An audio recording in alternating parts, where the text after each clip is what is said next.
Yang juga jadi sorotan saudara, Presiden Prabowo Subianto bicara soal program makan bergizi gratis.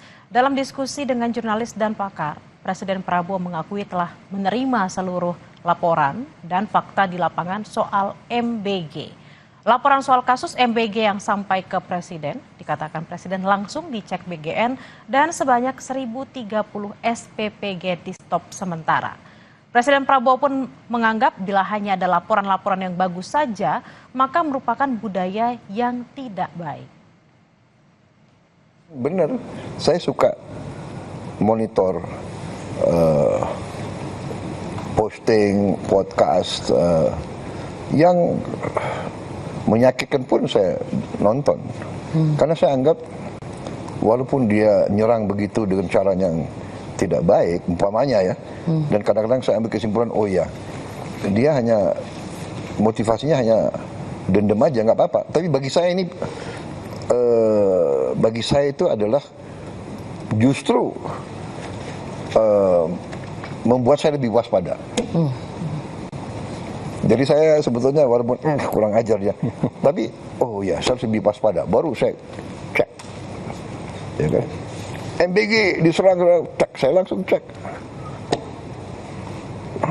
panggil kepala BGN dan saya terus cross check, saya kirim orang-orang saya ngecek. Saya kira kalau nggak salah ya, mungkin saya bisa cek langsung malam ini. Dari sekian puluh ribu dapur sudah kita tutup lebih dari 1.000. Lebih dari 1.000. Iya kan?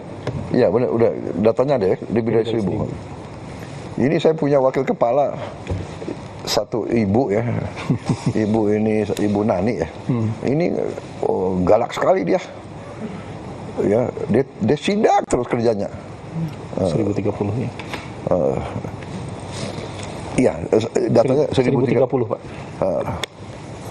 Ada yang SP1, SP2 juga itu Pak. Total 1.200. Surat peringatan yang sudah disuspend 1.030. Dan yang kita lakukan sekarang adalah sertifikasi.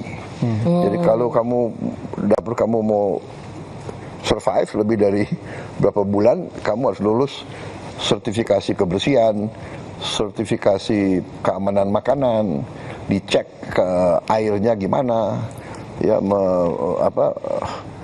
airnya aman, airnya dimasak atau di apa tuh, kemudian omprengnya semua itu ada kriterianya. Mulai ada standarisasi. Oh iya, standarisasi. Dan kalau nggak beres, ditutup. Disuspend aja, sudah terserah kau.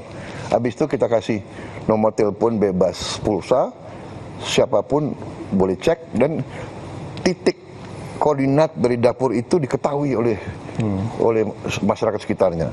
Jadi siapapun, ibu-ibu, orang tua, kepala sekolah, dia boleh masuk. Dan dia boleh komplain. Jadi memang laporan yang hanya bagus-bagus itu budaya yang tidak baik. Usai jeda akan hadir cerita Nusantara, seorang petani di Desa Ranolambot, Kabupaten Minahasa, Sulawesi Utara, mengembangkan beragam jenis durian. Berkat keuletannya, ia berhasil mendapatkan omset hingga jutaan rupiah per hari ketika musim durian tiba.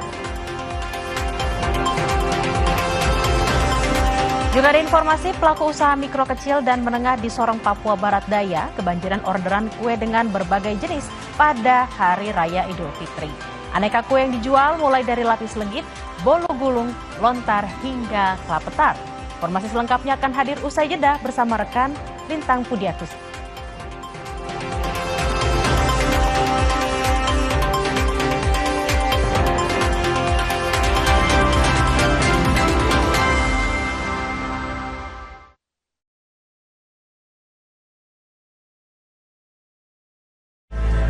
Semua warna mengalir ke satu tempat, rumah, tempat